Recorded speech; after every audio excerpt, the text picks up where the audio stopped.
This is the Political Spotlight. The political spotlight is a joke. It's more like a political flop. Nobody listens to Bilbrey. He's just a wannabe podcaster. No one takes him seriously. He is a rude, crude dude that will never go any further than broadcasting from his mother's basement. Bilbrey is a wrecking ball for Indiana politicians. Grab another box of Twinkies and generic cola, Bilbrey. And get back to your microphone and your audience of nobody. The political spotlight is a joke. It's He is like a rude, crude dude that will never go Bilbrey's a wrecking ball for Indiana politicians. Shut that stupid Bilbrey up.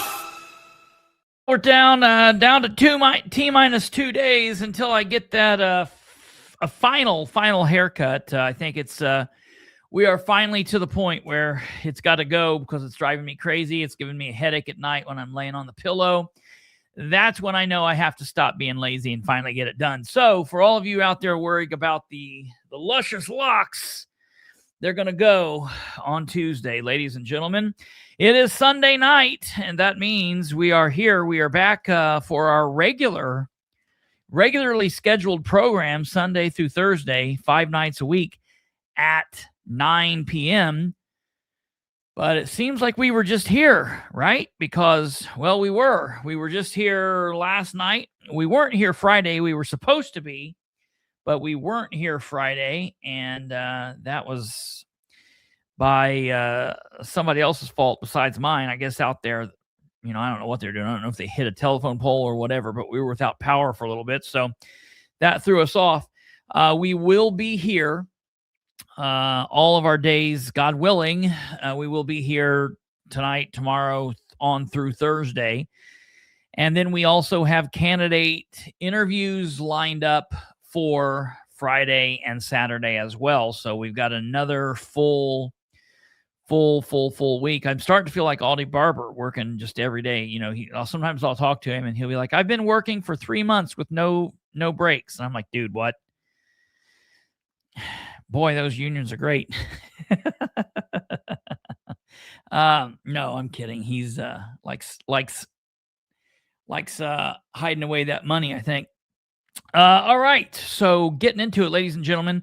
Hey, share this episode if you live in the Muncie, Delaware County, specifically Muncie area, because we're talking to a candidate tonight that's looking to do something kind of amazing, politically speaking. The candidate is one of, we're talking to a candidate tonight, one of two Republicans that are running, or some people question that, maybe a Republican and a trans Republican. We can talk about that later, maybe talk about with the other candidate.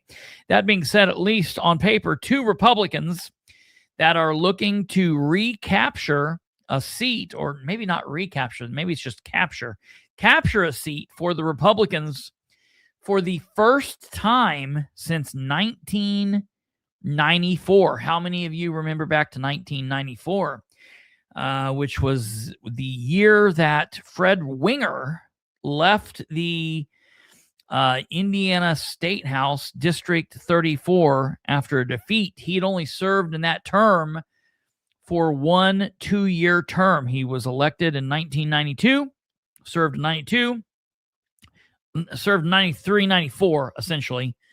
So that's the deal. He was in there before Wenger was in there in 92. Mr. Hurley Goodall was in the seat. Do you remember Mr. Hurley Goodall? Man, we're talking about some old politics at that point. Since then, this seat has been held by a Democrat. It's District 34, which makes up the it's encompassed. City of Muncie encompasses the majority of the district. There are parts of the city of Muncie that are not in District 34, but District 34 is made up primarily of the city of Muncie, and it has been held by a Democrat for a long time. For the last 13 or so years, it's been held by Democrat Sue Arrington.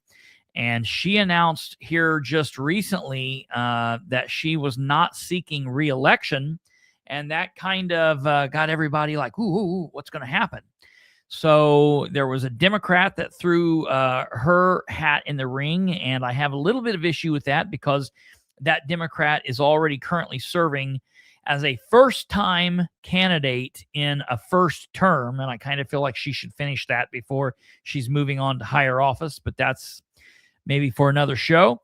But we also have some Republicans that are looking to, like I said, capture this. This specific Republican actually threw his name in the pile, threw his hat in the ring, well before Arrington decided that or announced that she was not running for re-election. So we'll talk to this candidate about that and a little bit of everything else. This will be the first statewide candidate that we've talked to during this interview process. I do want to take one moment before we pull up the guest, and I want to highlight something to the viewers here. I'm introducing something new to our platform that we have not had in the past, and so I wanted to bring that to your all's attention. Let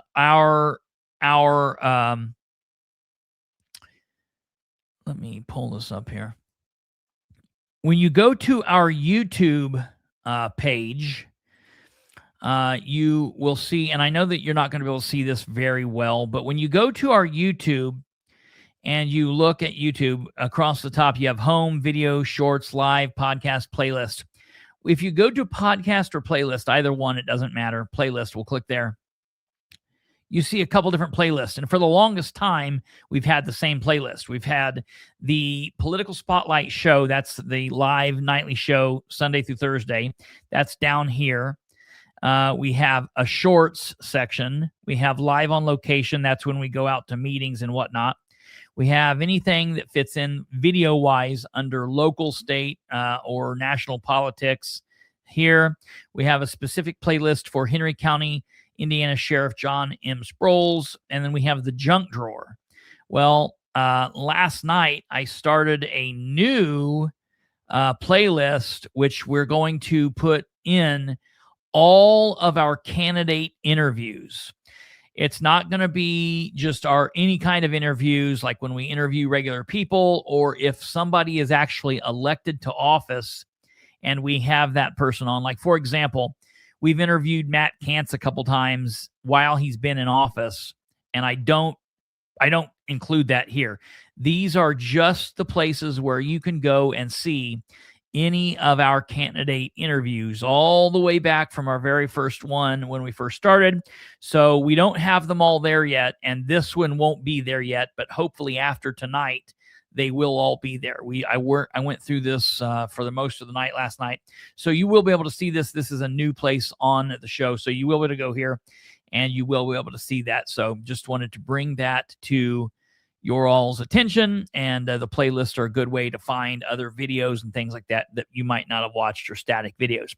So just keep that in mind. Also, before we get started, very, very important that you please do us the kind favor of all of the YouTube things. Smash that like button, click the bell, subscribe, do all of that thing. If you haven't done it yet, please consider doing so. If you're watching on Facebook, if you're watching on Rumble, if you're watching on X, we welcome you. However you're watching this, that's wonderful.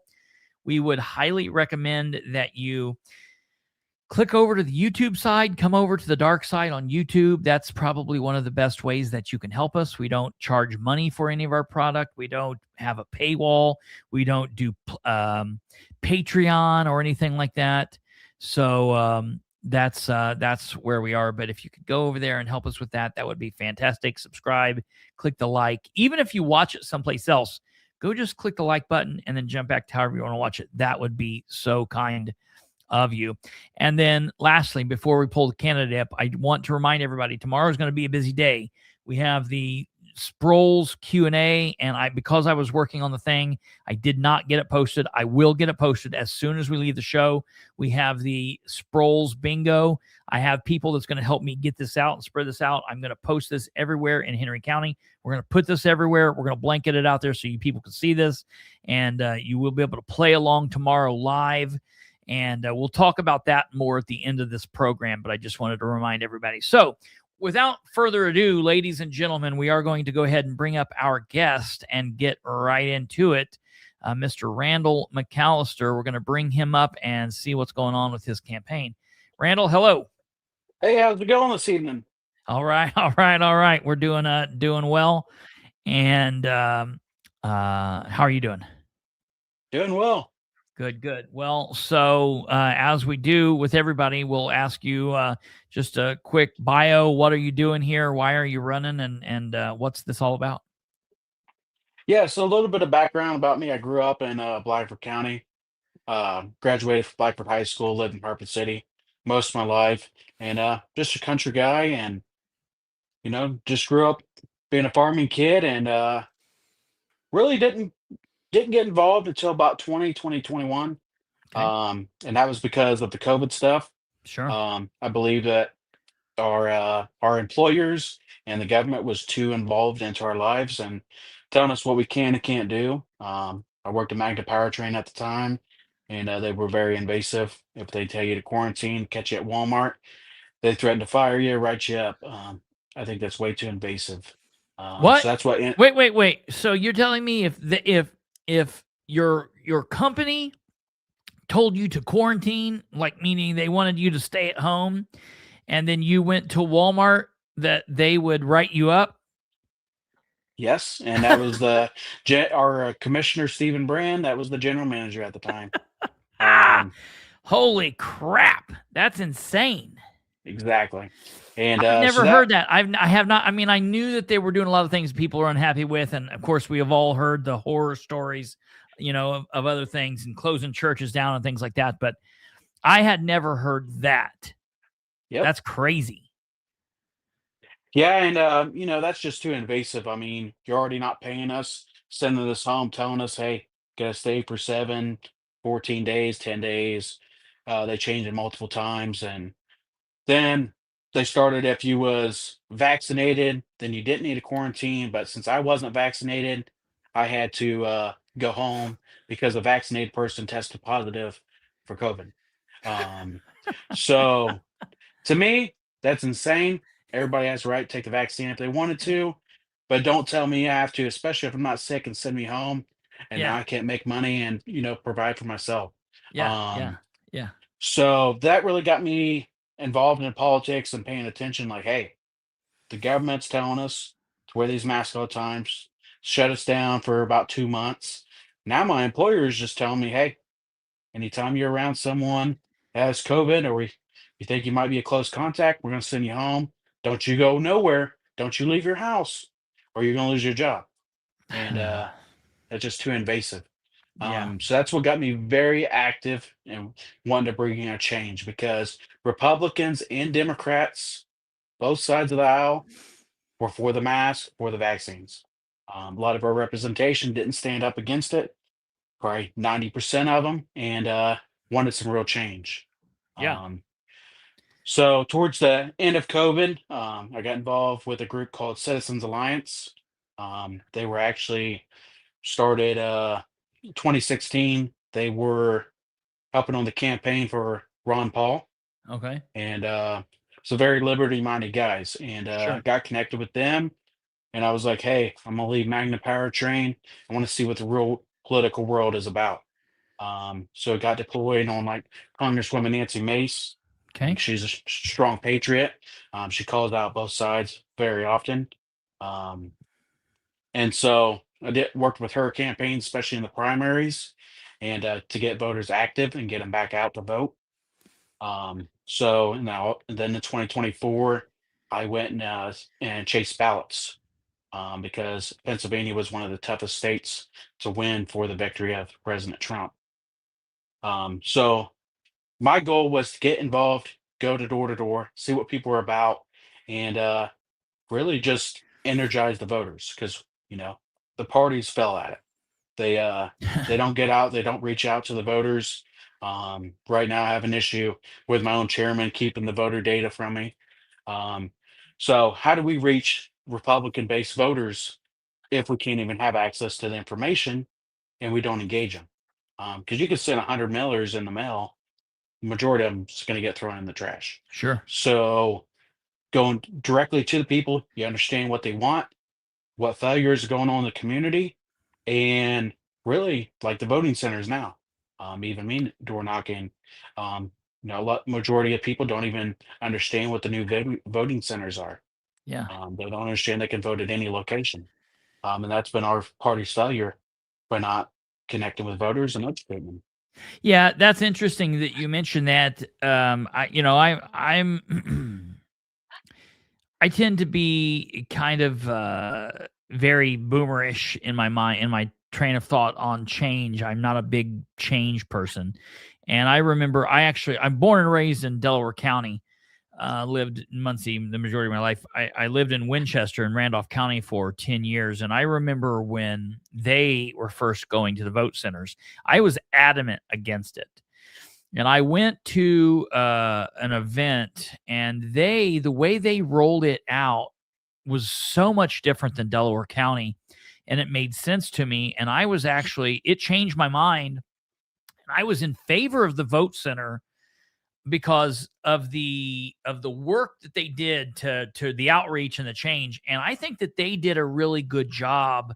That's one of the Randolph County, Winchester does not do a good things in government at all. But I think one of the good things they did, and I think they did well, was trying to explain to the people how the vote centers worked. And I was very for it. And then I remember because at the time I lived in Winchester, but I still worked in Muncie. So voting was always a struggle for me. And so I'd have to either take off, which I normally take off and work, whatever. But at that point, I could leave my house in Winchester. I could drive over to Delaware County and stop in Parker and vote. And it was great. I think it can be done well as long as you get that message out. But I think over here, it's been a very piss poor job of getting that message out. And I definitely agree with you on that. And one of the things that you said that I really like hearing you say is the way to engage with people is the old-fashioned beating the doors, walking, blowing out a pair of shoes during a 3-month period. That is because you're younger. A lot of people say, "Oh, I'm going to do it on social media." That is not the way to do it. The mailers are great, but that's not, realistic. Walking and knocking and beating the pavement is the way to win elections. And so without that data, that should be available to all Republicans running and all Democrats running on the other side. We have Absolutely. These parties that both sides are holding this data back. Gatekeeping, it is a real impediment it's a barrier to entry, and it shouldn't be that way.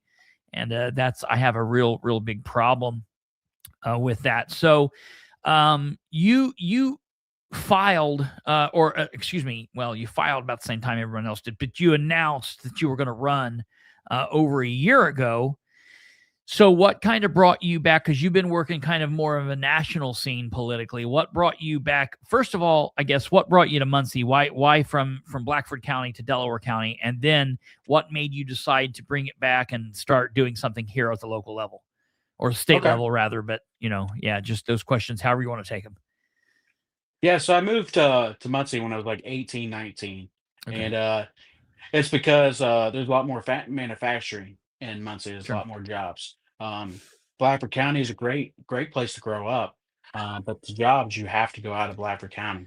It's very limited on jobs. So moved to Muncie, worked at B&B Tool and Molding. They're closed now. After that, then I switched over to Magna Powertrain. Was there for 8 or 9 years.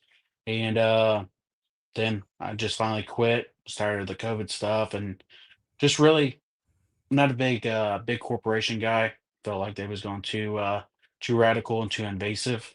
Because I don't smoke personally, but they were charging people like $100 a week to if they were a smoker, and that was for if you were married, you're gonna charge the other one too. So to me, that's too invasive. That's I've never nuts. smoked, I've never drank, Yeah. never done anything. So just a straight shooter guy. Might eat some food for for all the trolls out there, but uh, oh, also I seen in the comments somebody said I was on probation. I've never been on probation. No, Do no. not He have a said criminal you've record. got his vote, but you're on Oh, probation for 2 years. okay. You I know, misread that. yeah. But Um, yeah, yeah, so after I got involved with our Citizens Alliance group, I wanted to go out nationally and see what politics are about. sure. Because here locally, they don't let you in unless you're close friends with somebody or if they can get something from you in Yeah. return. Yeah. And so I didn't trust that system. So I was like, hey, this group seems very good. They believe in a very strong conservative movement. And so I went and got involved and went to a couple different deployments and then worked at the big one for 2024.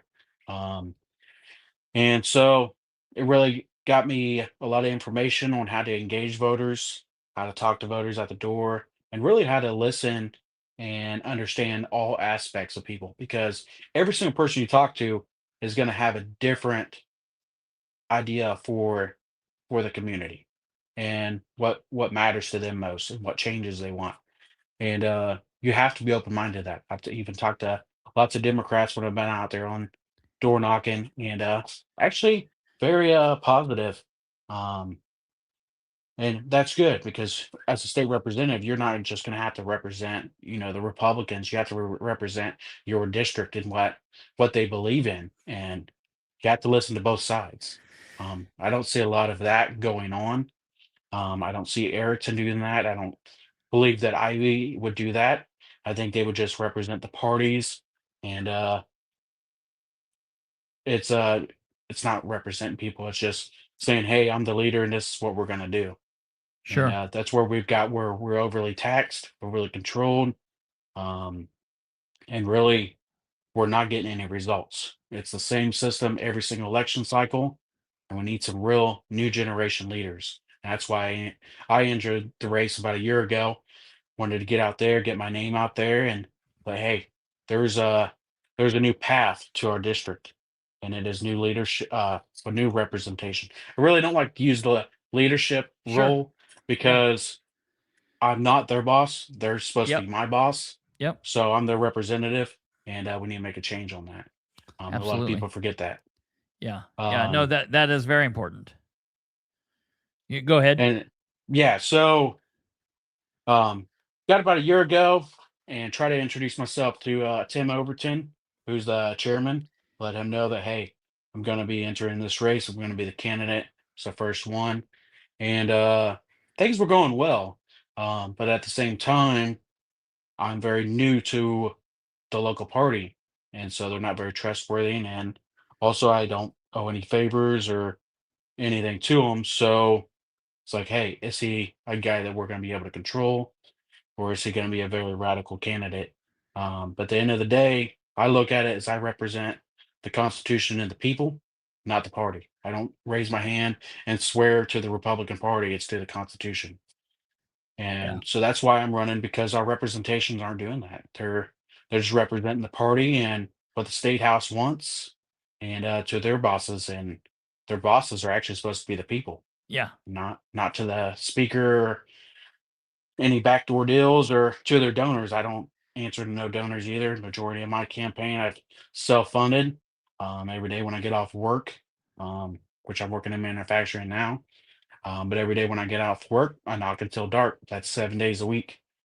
Sure. Because as a representative, you got to work 7 days a week. You got to be out there in your district and not just sitting at home saying, "Hey, they're going to vote because I'm a Republican or I'm a Democrat." Um, so that's why I want people to actually see me out there and going door to door. Hey, what matters this election cycle? Yeah, absolutely. I think that's very important, especially with a lot of the people. I mean, so Indiana is a super majority Republican state. I mean, it's so old. I just get honestly tired of saying it so much. It's everybody knows the deal. It's a supermajority state. One of the things that we always talked about with Brandon is we're the co-host, founder here at the program. He's off doing a schooling adventure, but helps behind the scenes in a lot of ways. But one of the things that Brandon's always said is, with the Republicans in charge the way they should be able to outline like 10 things they want to do. And then we should be able to do those 10 things, get them done. And then next election cycle, have a set of new 10 things. But it's never like that. We keep, we want to do X, Y, and Z. Elect us so we can do X, Y, Z. We get elected. We don't do X, Y, and Z. And then next time you need to elect us so we can continue working on X, Y, and Z. And so the evil Democrats don't get in and get us. And, if you elect us, we'll get X, Y, and Z done. You reelect them. They don't do X, Y, and Z. And it's just, here we are 20 years later, still talking about the same, X, Y, and Z from 20 years ago, and nothing is happening. So I think that's interesting. And then you have outside people that want to get into the parties, either side. And there's just this crazy barrier to entry because, like you said, they don't know who you are. They don't know if they can trust you. They don't know if they can control you. And so it's like this, it's almost like, a vampire. A vampire can't come in unless you invite them in, so goes the lore. And, it's like to be one, you got to ask one. It's like Masons. It's just very crazy to me that you don't have more of this inviting network where we want, the crazy right-wing Republican. We want the left-leaning Republican. We want the middle of the road. The tent is big enough. We can welcome all and welcome the ideas and have a discussion of ideas, and the best ideas can float to the top. We don't have that, where it's all just one idea and one, hive mind type of thing that has to be destroyed. And, that I hate that we're not there yet, but yeah. So let me ask you this. Because one of the things that I notice from candidates a lot of times running for state positions, a lot of people get involved locally. They might go sit and watch their city council, or they might watch them on live stream. And then you have people that enter and get involved and they want to be part of the state scene, but they maybe don't know that things change a little bit. So as a state representative, you would be responsible for legislation and pushing things forward. What are different legislative ideas and initiatives that you're really concerned with, or things that you would push if you are elected to this position? Well, one of them is they actually started on it, but I think it could be revised, is the drones. They targeted one earlier this year and signed some legislation to protect farmers against the drones. So that's anybody flying drones over the property, they need to have permission from the landowner. But I think that needs to also be for regular citizens in city limits as well. So we need to limit the surveillance on those drones. They shouldn't be able to fly over your house and record and or take pictures of your property. I believe in private property, and that should be your airspace above your house as well. So I believe in that. I'm also against data centers. Data centers use a lot of water. They also make a lot of noise because of the cooling. So that's going to affect wildlife, and really just if you live nearby, you're going to hear it. They also use a lot of energy.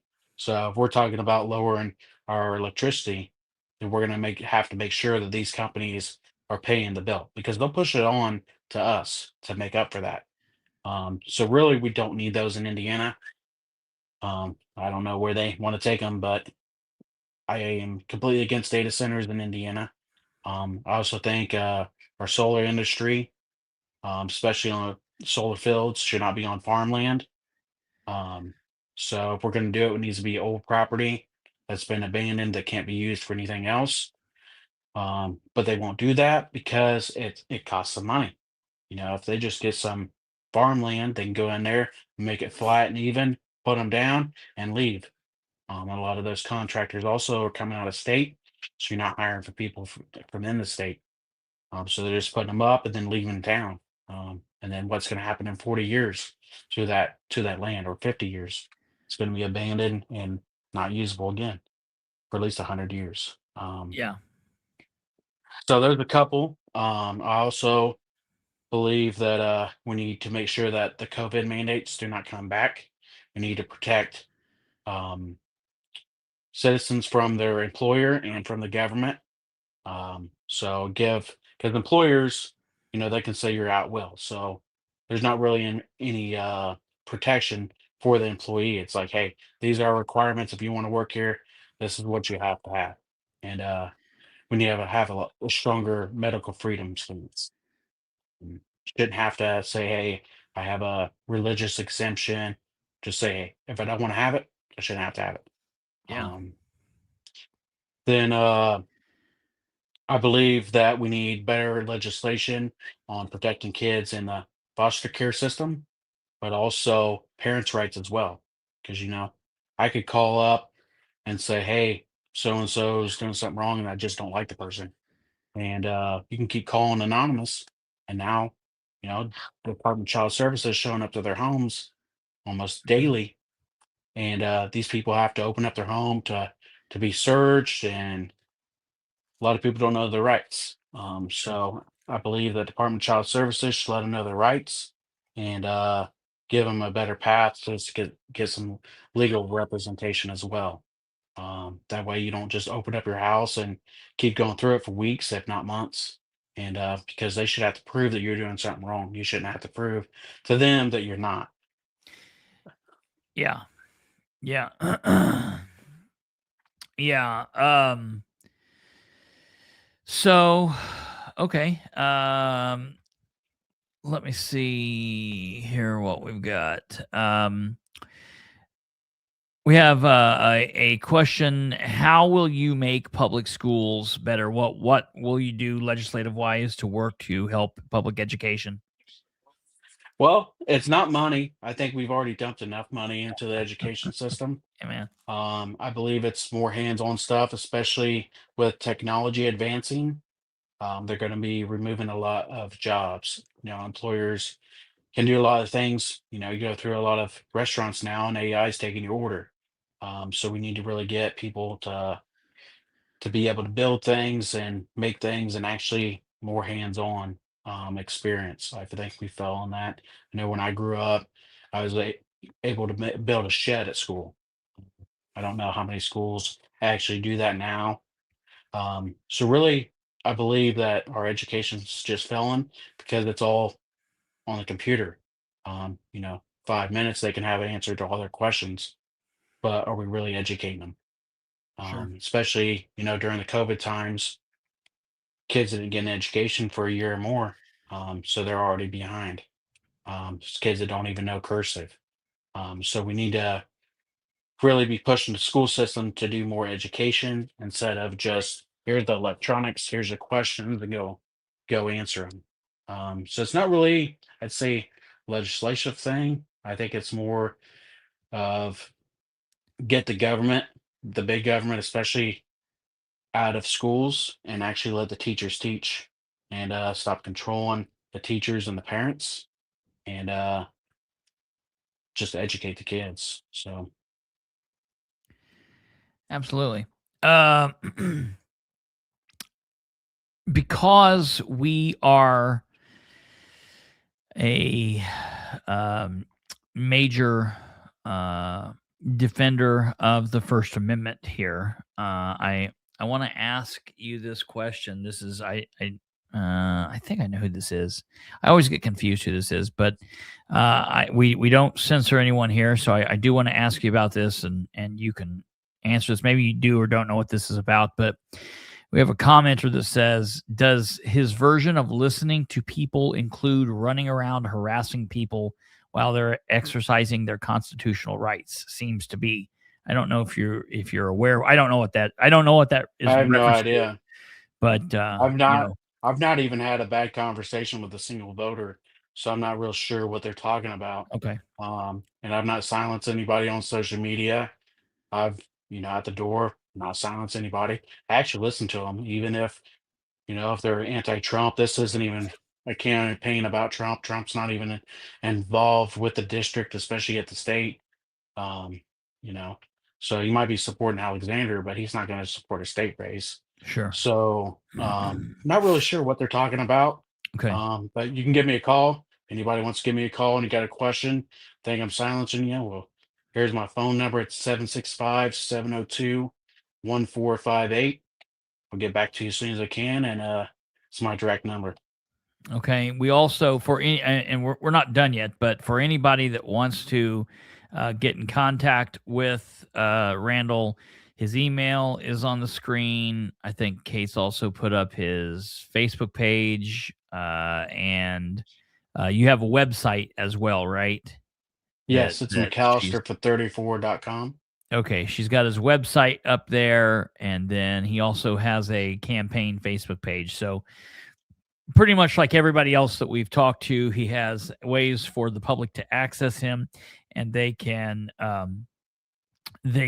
get involved with that. And so, a lot of people politically, people are just kind of involved on the fringe line, and they don't really know, and they think that every election is identical. And obviously right now we're focusing on the primary, so this is not a race currently between you as a Republican and Sarah as the Democrat, or Ivy as the Republican and Sarah as the Democrat.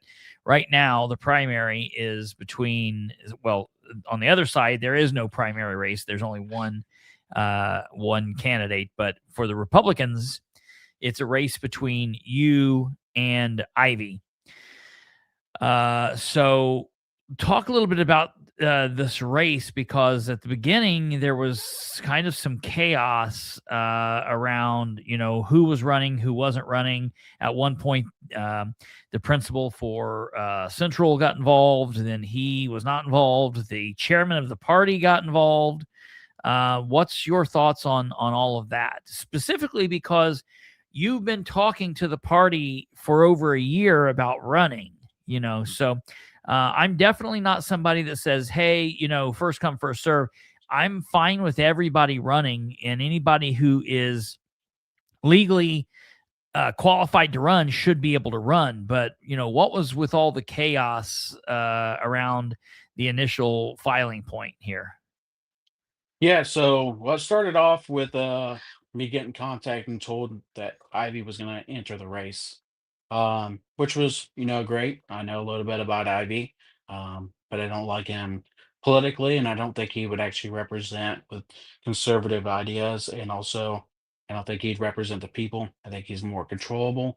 But then afterwards, Chris Walker entered the race, which is the principal of the school. And let me real quick back up. You said that you were called and told that Ivy, did Ivy call and tell you this? Did someone from Ivy's camp call and tell you this? Or and maybe you don't want to say, and that's fine, but I mean, was it somebody from the party, or who was calling to tell you this? It was someone from the party, but okay. I don't want to release No, their name. you're fine. You're fine. But okay, yeah, so and did you feel like, did you feel like they were calling to say, hey, just FYI, you've got an opponent now? Or was it a call to tell you, like, hey, Ivy's running, and, our support's going that way, or you should not run? Or, how did you think that call went? Oh, so it just went that, hey, it might be a stronger candidate against you, especially since you hadn't had a challenger yet. And they believe with him being the deputy mayor that he might be more able to challenge me. So it was maybe a little bit to discourage, but also let me know that, hey, it's not gonna be just you in the race. So a little bit of mixture, I would say so. Um, but it was a very brief conversation. Okay.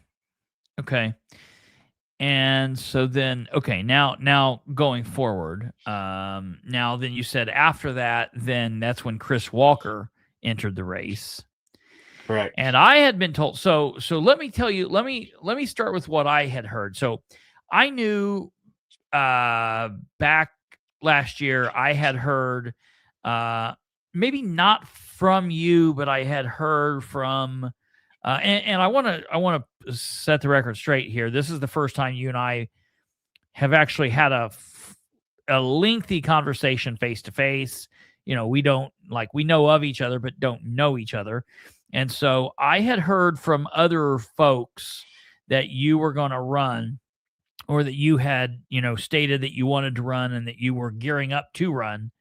And you were the only candidate that I'd heard at that time. I was pretty certain that Arrington was not going to seek reelection. They've been talking for the last maybe 3 or 4 runs that she was going to retire. She was going to retire. And then I remember last term ago, Sue and I actually spoke, and she told me, she's like, I haven't made my mind up.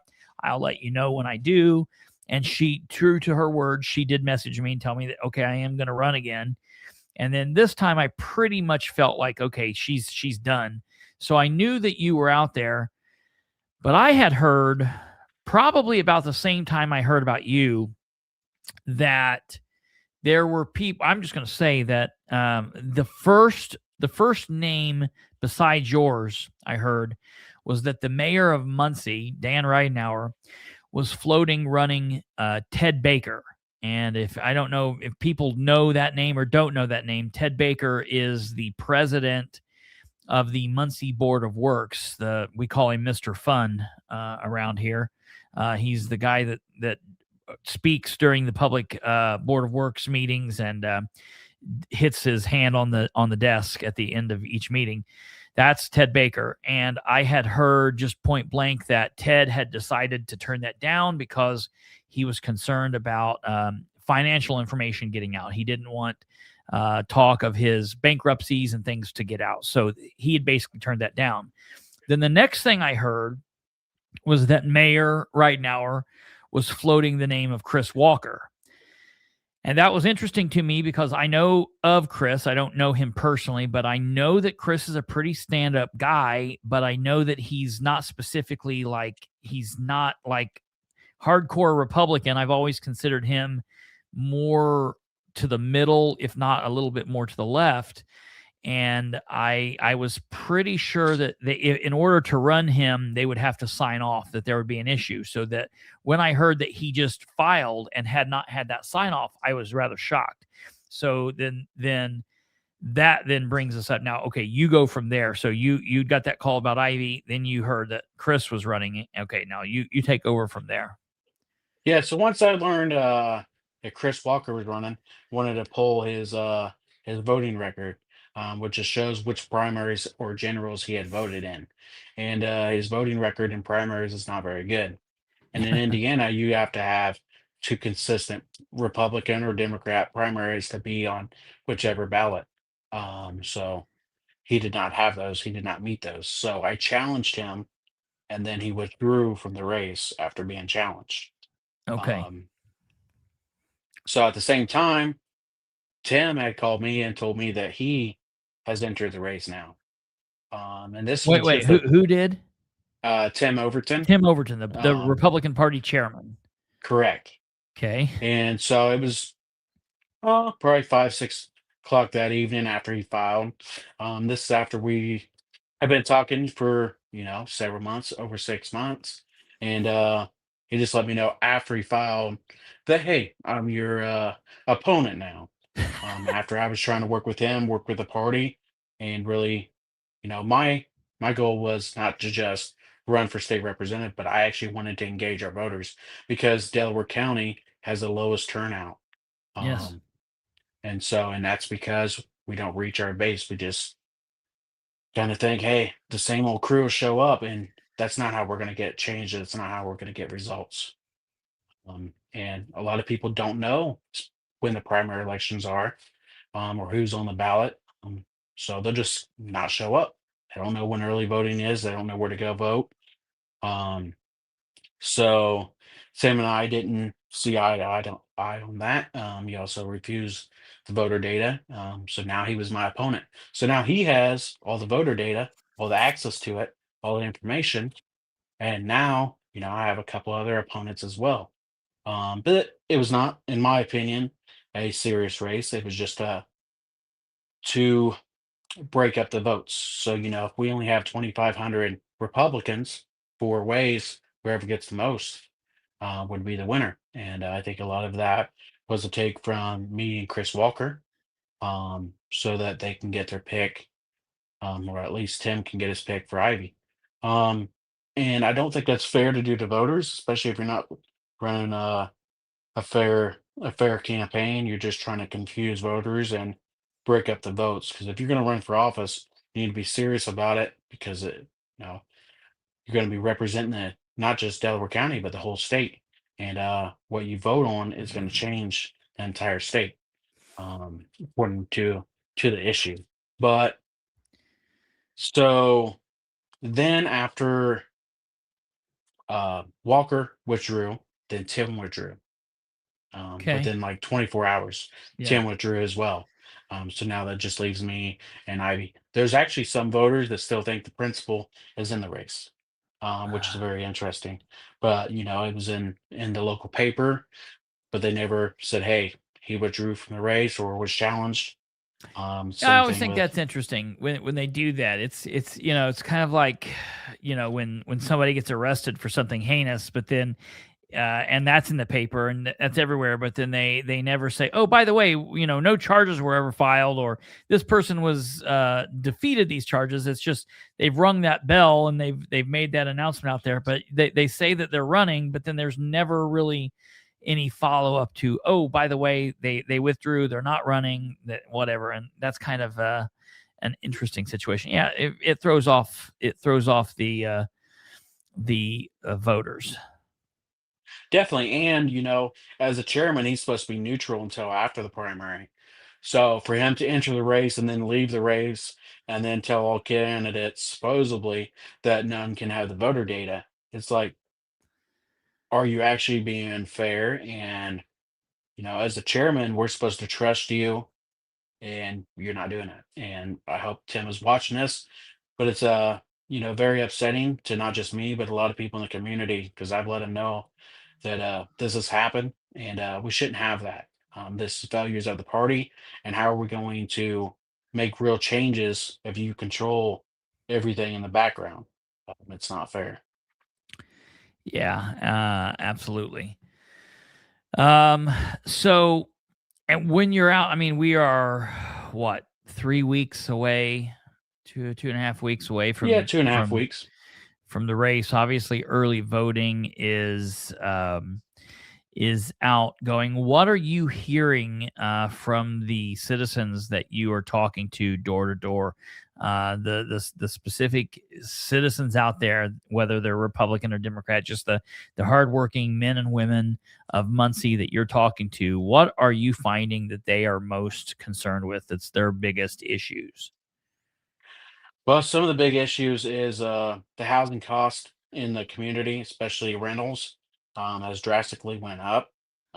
So places are 1,200, $1,000 a month for 1 or 2 bedroom. And people's incomes are not going up, so they're having a hard time. Groceries are up. So they actually want a decrease in taxes so they could have more money in their pocket. They feel like we just keep getting more tax, but then nothing changes. The roads are still in the same condition. You go down Tillotson. I know they say they're gonna be fixing it. We go down Tillotson, it's pretty rough over there, Yes. and a lot of people's tires and cost of everything has drastically went up. So people want a break. They're tired of the wasteful spending in Muncie. A lot of these buildings we keep building and or buying up, then we just give them out. Like what was it? The Muncie Mission got Oh that yeah, place. the crisis Um, center. That thing is right. nuts. And then also that new building over there by the jail. We're not getting any usage out of that yet. So we put a lot of money into it, but are we getting a return on our investment?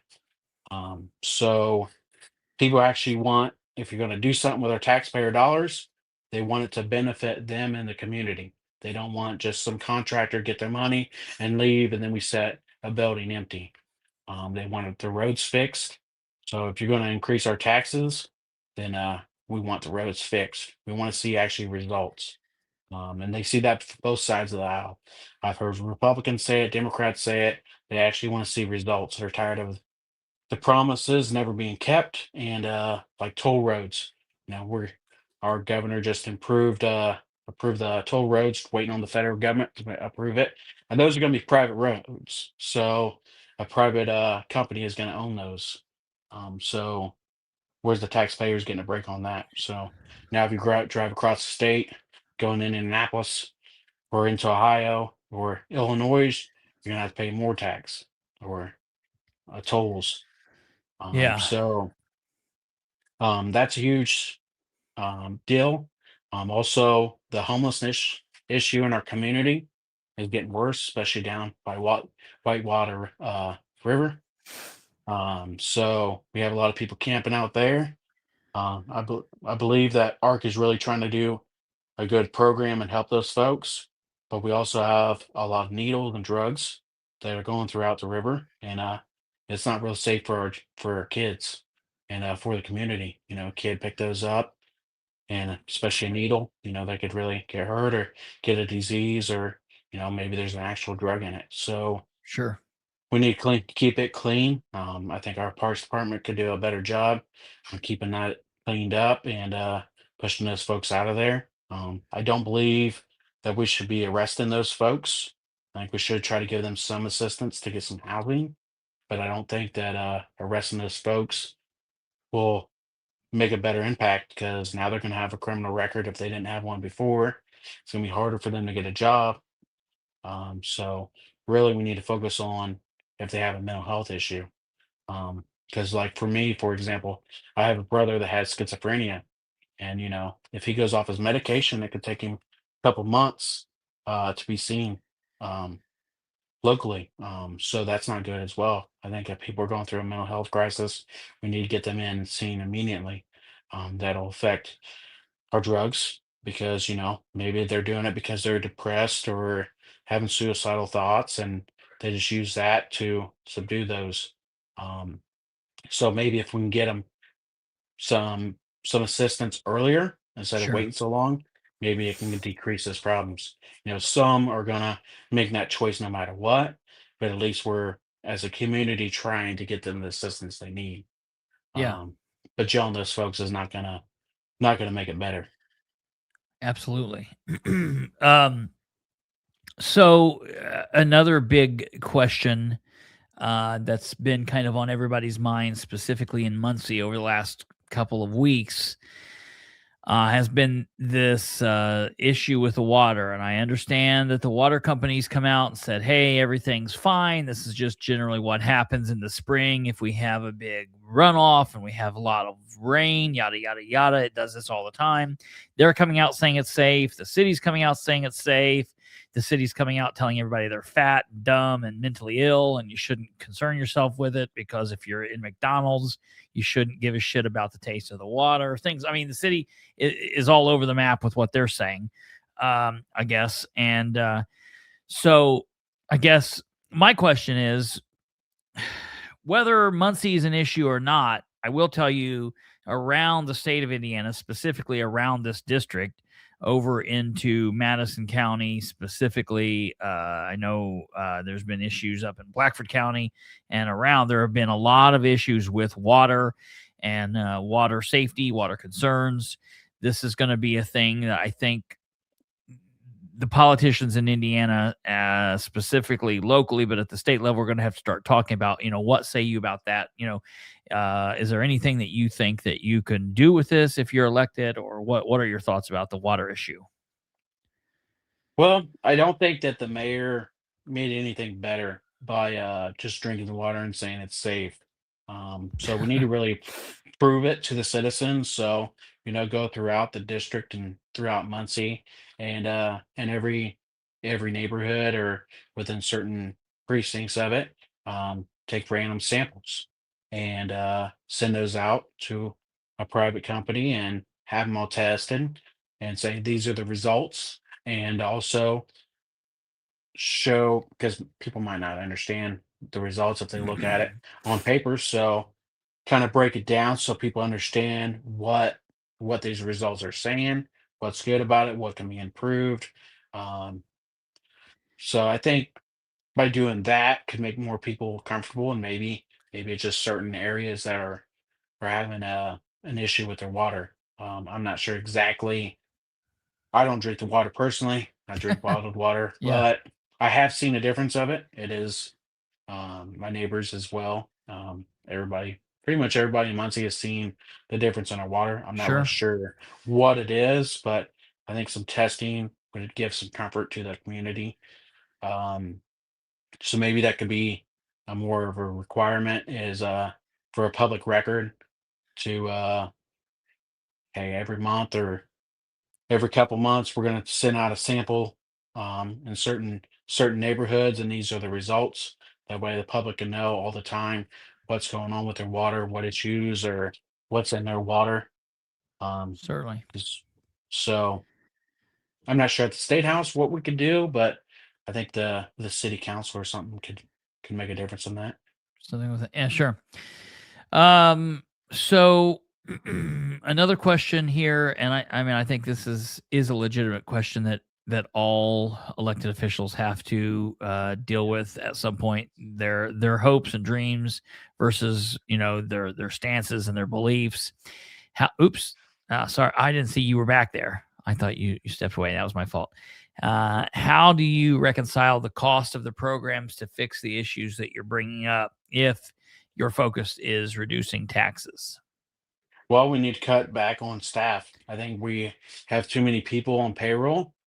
And I think if we cut a lot of those and let a lot of them retire, and one's not really making results for the people, then we should get rid of them and kind of decrease the payroll, because we got thousands in the state on payroll that really aren't doing a whole lot of stuff. A lot of them are working from home, so we could save that. Also, I think that we're paying too much with these contractors. Um, so especially with the housing market that they're doing here in town, we're spending millions of dollars on these housings, but actually, how much does it cost to build it compared to what we're paying these contractors? So we can tax our people to death, but at the end of the day, we need to be careful where we're spending our money. Also, too, I don't think it should be on property owners. I think maybe we could do a local tax. I think it would be better. So if you spend money in your community, it's going to be invested back into your community. But property taxes, you just rent your home from the government. So I don't think that's okay, especially because a lot of these properties would be good to move on to the next generation in the family and bring some generational wealth. Because right now we're doing a lot of these affordable housing, but we're not encouraging people to be homeowners. I think that's a problem as well. So a lot of these folks that are living in low income, they don't really have any hopes um, or encouragement with buying a home because they just can't afford it. They're being taxed to death, and their rent might be $800 a month. So they're not able to save to make up for that. Or people that's on Social Security, they're not really able to own a home if they haven't begun to. So really depends on the individual, but I think these affordable housings are really making a negative impact. Um, it's good to have people homes and some new apartments, but we need to encourage people to be homeowners. Very good. Um, so, in kind of wrapping up here, when you're walking door to door, what is the stump speech you're giving people if you're meeting me on the door and I've not heard about you, I've not heard about your campaign, tell the people your thoughts, what you're saying when you're out, just kind of as your ending speech here. What do you have to say to the people? Yeah, so I just introduced myself as, I'm Randall McCallister, and I'm not a politician. I actually am just an everyday citizen that's just a working color guy, and feel that we're not being represented by our representatives. So, by failing us, you got to have actually new blood in the game. You have to have new people that come out and actually care, and they're not just doing what the party says or what the mayor says. They actually are wanting to represent the people, and that's why I'm in this race. Is because I've seen time and time again, cycles after cycles, the same speeches, the same ideas, but we never get the results. So me, I've lived those. I'm the oldest of 8 kids, and I didn't grow up with wealth. Everything I own is I've worked for. Um, my family lived in Blackford, very poor, and gave me a lot of good hard work, and that's what also gets me motivated. So when I get off work, I'm actually going to go out and return that, and by talking to the people in the community. So really, it's just about actually representing the everyday citizen and not the establishment. Because the establishment is not for the people, they're for the big corporations and what they want. But we need to have what we want.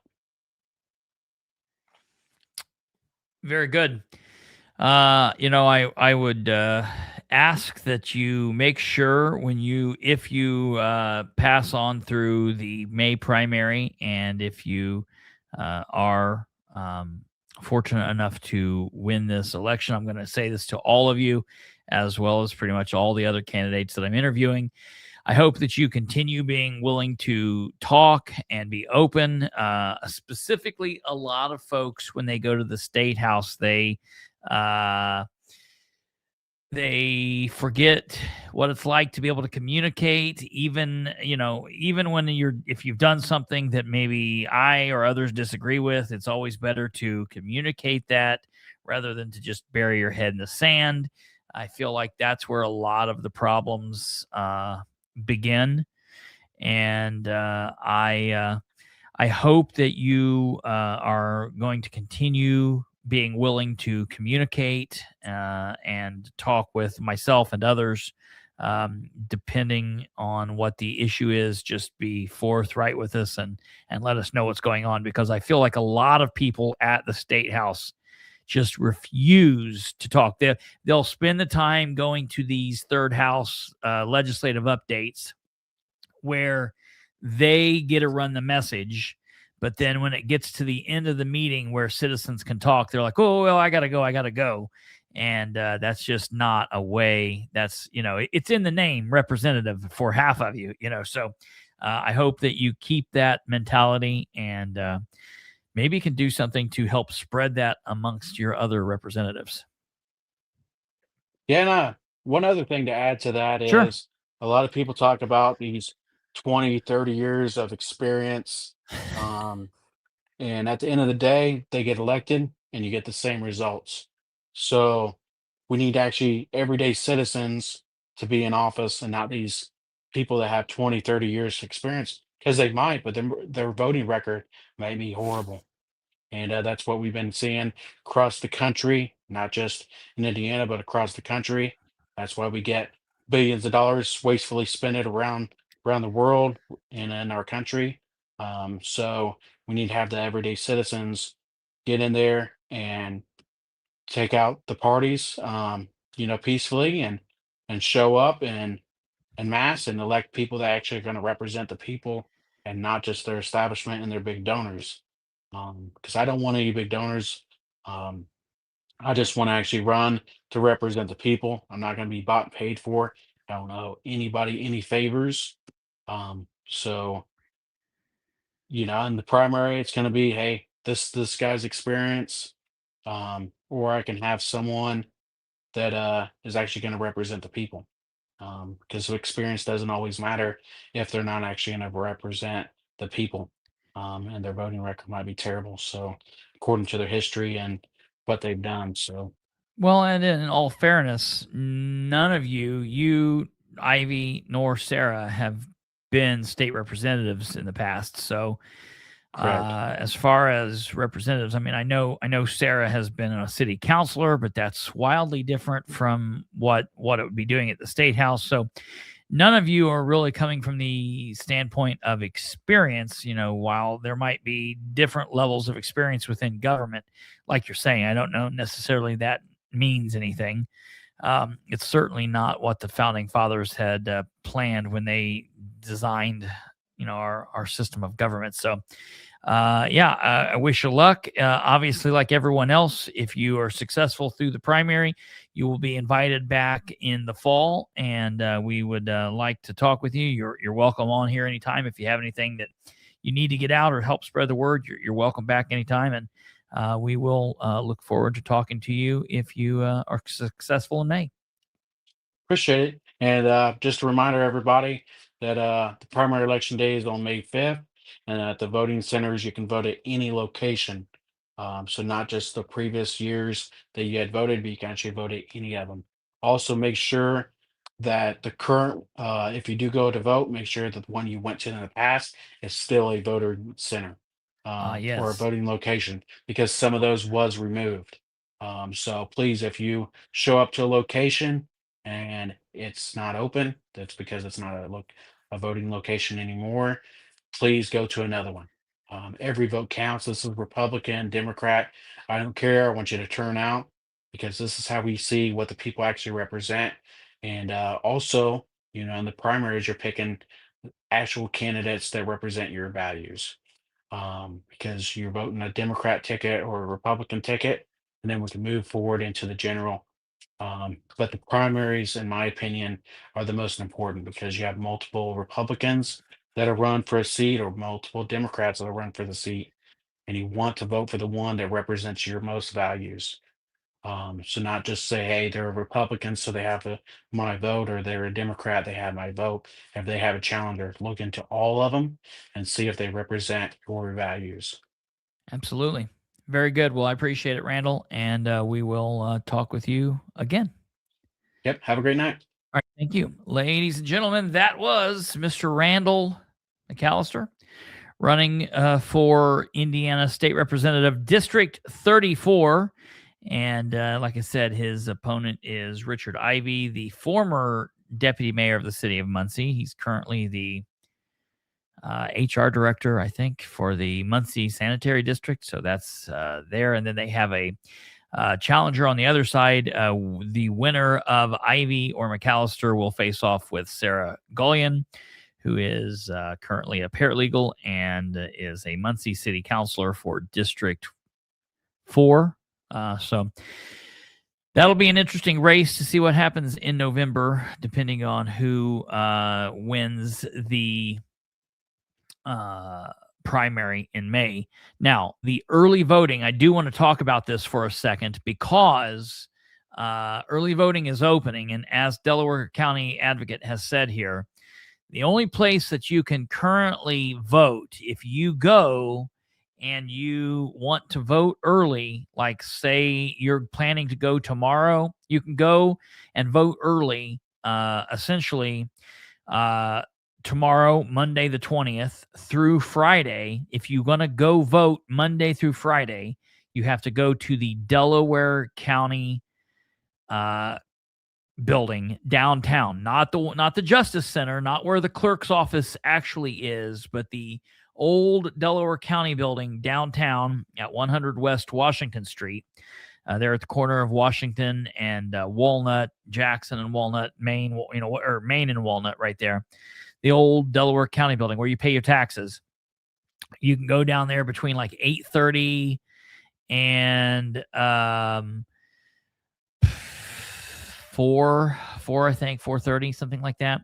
And you can do that between Monday and Friday.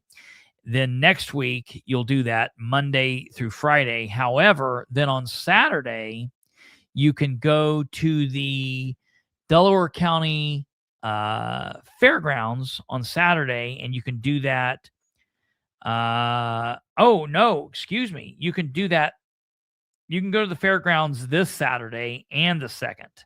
My bad. You can do that both this Saturday and the 2nd. So please take those opportunities to do that. Delaware County Fairgrounds, 1210 North Wheeling. Early voting is Saturday, April 25th from 8:30 to 4, and Saturday, May 2nd, 8:30 to 4. You can vote at the Delaware County Building, 100 West Main Street. Not Washington, sorry, that was the jail. 100 West Main Street. Early voting is April 7th through May 4th, 8:30 to 4. The early voting on Monday, May 4th ends at noon. And then the vote center locations, we will put this up on the screen, and you won't have to worry about these until Election Day, but we'll get ready to put these up on the screen in the next couple of days.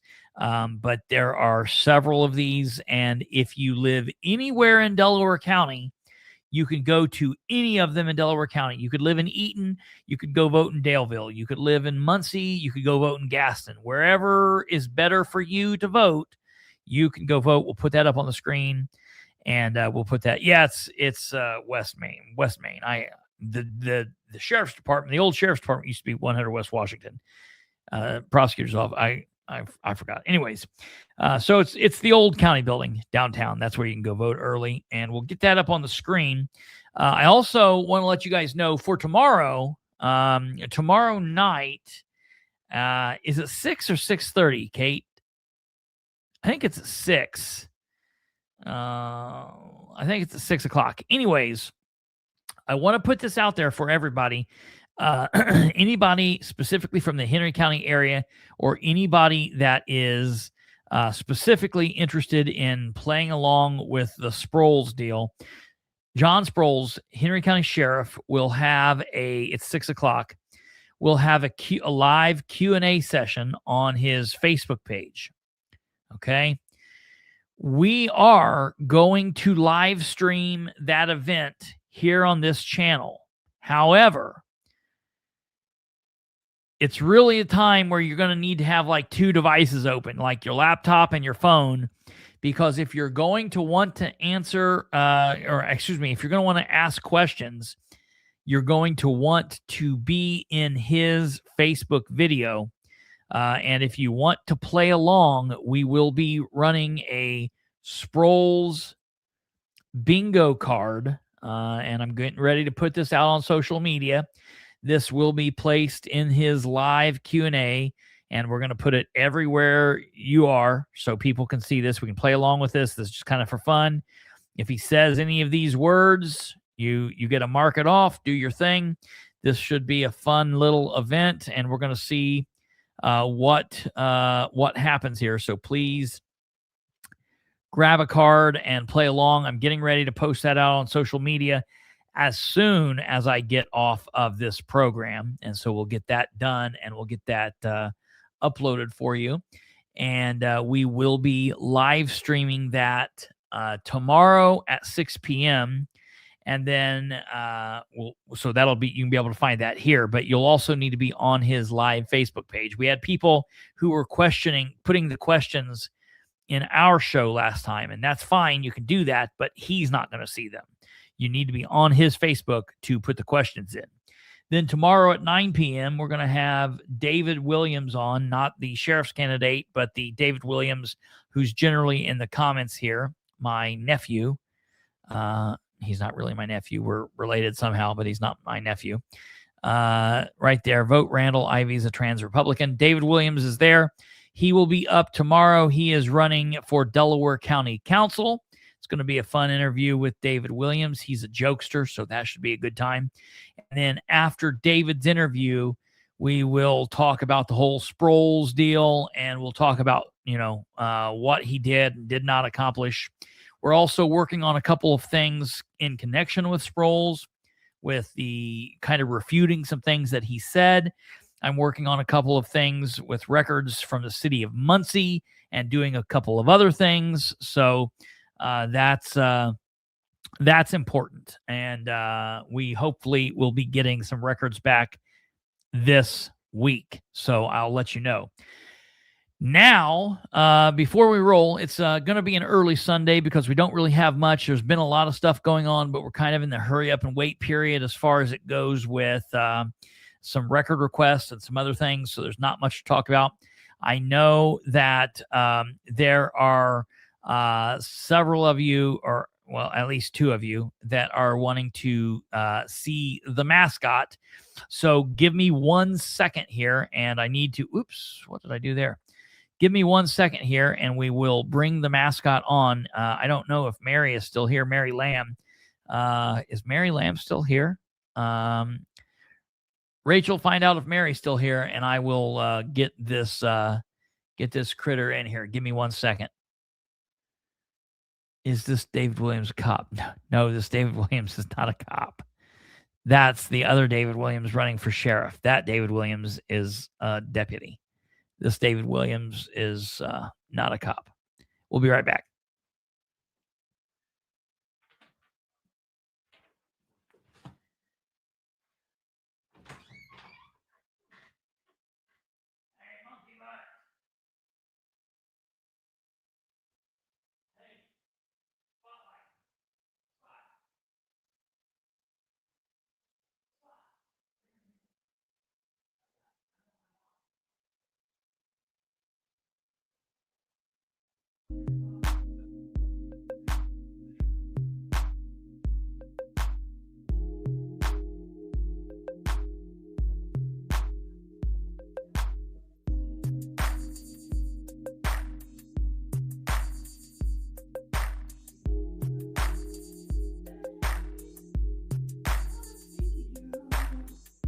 We want to see you. They want to see you. They. Okay, let me get this crap out of the way so we can see this dog. Oh, look. And the person. I don't even think the person's here anymore. That's hilarious. Okay, here we go. Oh, looky. Want her to dance on her one leg. Dance, dance, dance. Dance, dance.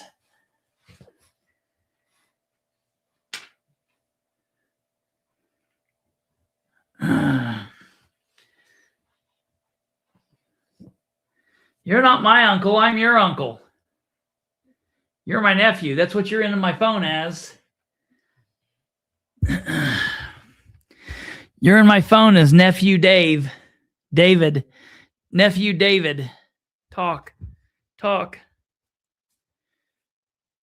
She's not really, yeah, she just woke up. Hey, baby. Hey. She don't know where to look. Look right there.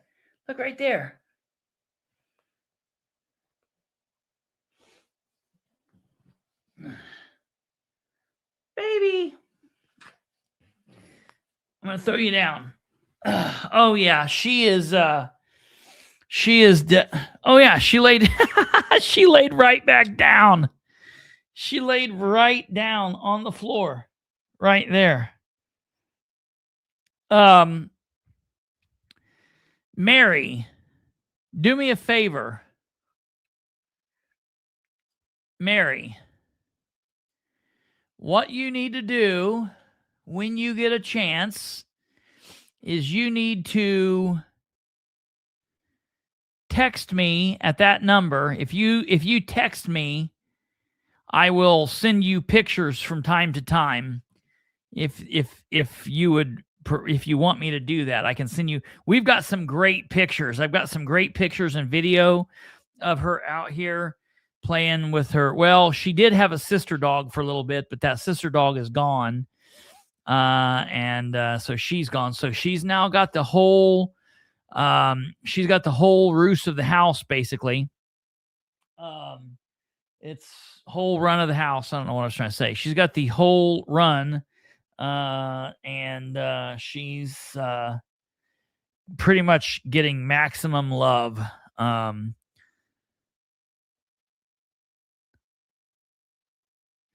Does she keep the same weird hours that I do? Yeah, and I don't know who you are, Not So Fast, but it's strange that you know that. So you're somebody that I know to know that I keep weird-ass hours. Oh, yes, absolutely. I definitely want those pictures. Any pictures you can send me of her, that's great. Maybe do you have pictures of her before she lost her leg? That would be cool to have pictures of her before the leg was chopped off. That would be neat. I don't know if you have those or not, but absolutely. Yeah. Yeah. That would be. Oh, yes. I definitely want pictures. Listen to me. I'm going to be really honest. I don't know that I would have taken the dog if she had all four legs. Like, these kind of style dogs are my dogs. Like, I like any kind. Well, I like Malinois and I like Shepherds. I really, there's something about a German Shepherd and a Belgian Malinois that I absolutely love. But I like to have a little, really small companion dog that I can like carry around in like a little satchel or something. And oh my God. I don't know how long it'll be, maybe a couple days, but I'm going to have, she's going to have you see these things back here behind the bookshelves that say Team Nobody?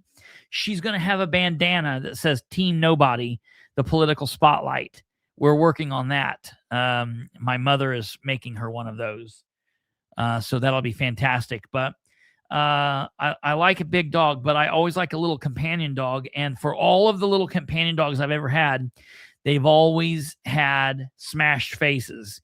So I've had 2 Jugs, which is a Jack Russell Terrier Pug mix, and they've always had smashed faces, and Boston Terriers. So any kind of smashed face dog is great. If it's got a breathing problem, I'm down.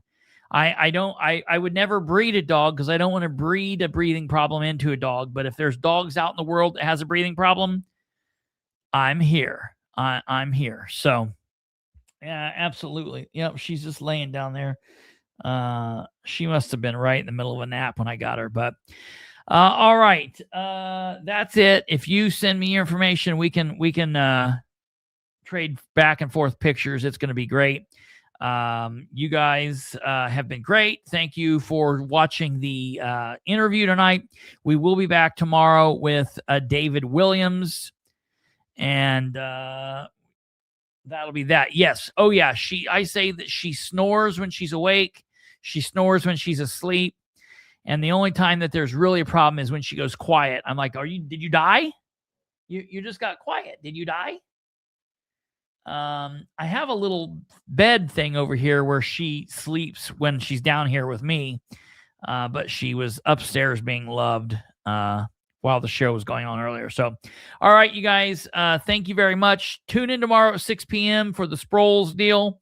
We will have that on for you, and then we will see you back here tomorrow night at 9. You guys take care. God bless. Have a good night, and we will see you soon. Goodbye.